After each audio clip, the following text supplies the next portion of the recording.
салому алайкум ва раҳматуллоҳи ва баракатуҳ. бародарои аҳли ислом, аллоҳ ҳифзтон кунад, дар ҳифз амони худаш нигаҳтон дора. нигоҳ кунед, ҳамин видеоро мара чанд кас рӯи кардеста, мисол ҳаминҷо бо голошро мемонам, гӯш кунед чӣ мега. Боби қори Рамазон амира дия масъала шана диан таъти ҳаром я гибро туш кунам гирам барон я будозан шабин ҷуда. гӯш кардеста. мисол мегарден мара мегӯен ки акай Рамазон биги амира видео ку гапза. майра чӣ гап занам бародари азиз, чӣ мегӯям? Чӣ гап занам меги гапи мара мегира?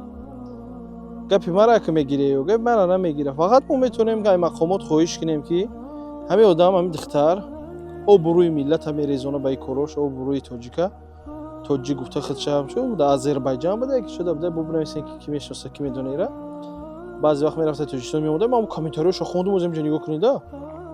ҳама ҳамҷо нависага ки хоҳиш ай мақомот амира бина, хоҳиш ай мақомот амира бина чораша.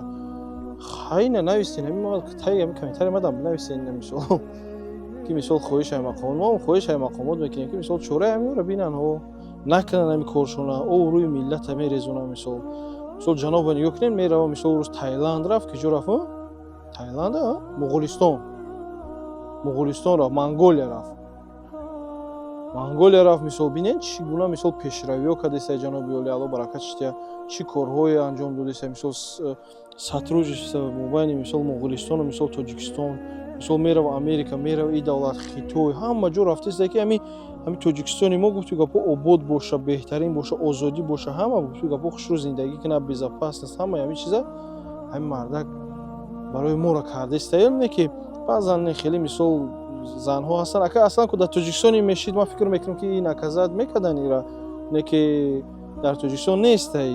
фаҳмидем бародари азиз, ин дар Тоҷикистон нест, ин дар Тоҷикистон мебуд хай масъалаша медидан. не ки иншааллоҳ фикр мекунам ин Тоҷикистон меоя мерава ира дар қайдиш мегиранша, иншааллоҳ қиёмат карад меқапанша конкретно мефаҳмонанша. мисол ки ин корота чизота мерай мисол дар Озарбойҷон зиндагӣ дори, ҳамонҷо мисоли корота давом метикадеси бара зиндагӣ ки не ки нагуфта тоҷикам, нагу тоҷик нестам, ман тоҷик нестам, ягон миллати дига гуфта, барои ки ҷавоб бурӯра мерезонӣ ҳамаро шарманда мекунанд, хуб неста да.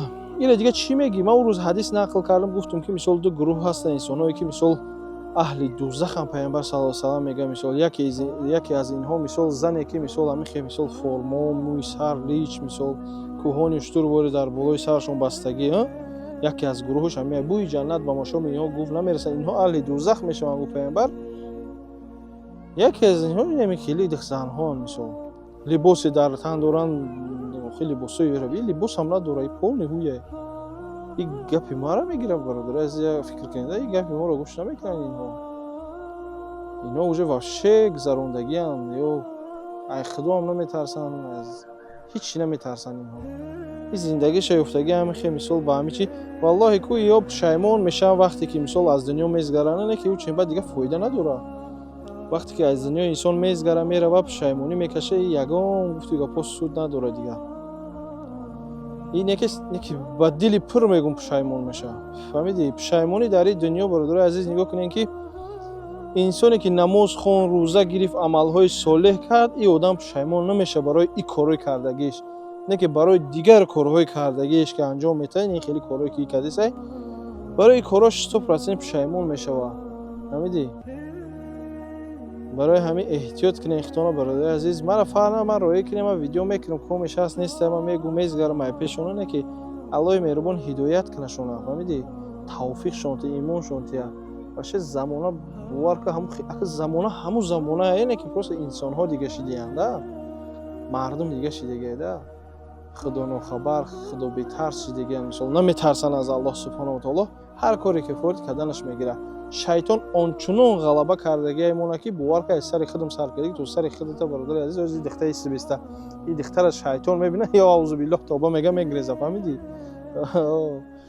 дига ку шайтон ёра лезда мумкин накуна, ин уже раҳша ёфтагӣ рафтеста. фаҳмидӣ?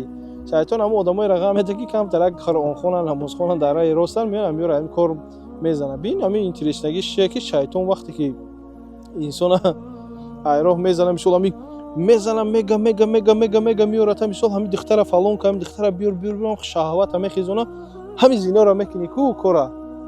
шайтон хирсан мешана, хеле харсак мезана.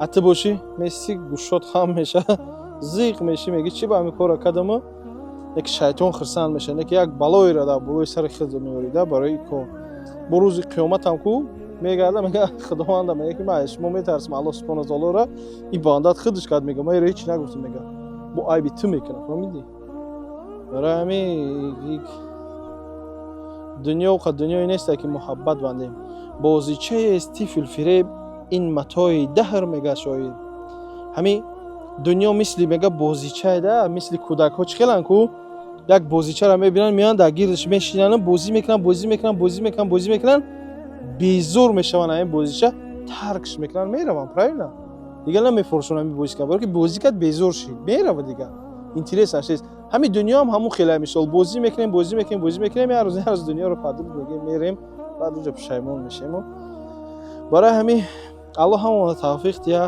дар ҳифз замони худаш нигаҳмон дора барои рост барои сиротал мустақим ҳидоятмон кунад подписатсия кунем обуна шавен поделитсия кунем видеоро бародарои азиз чизе буд медонам ай худам мерасонамтон як ҳадиси расули акрам саллаллоҳу алайҳи васалам доидам зад мега ки мега ҷаноби пайғамбар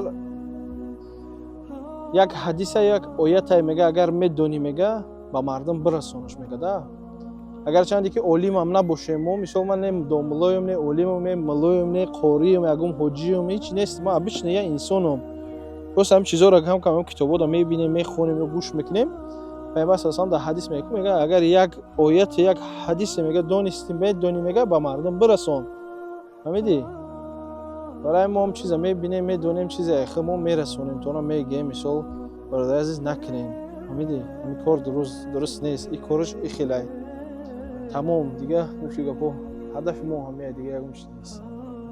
Салому алайкум.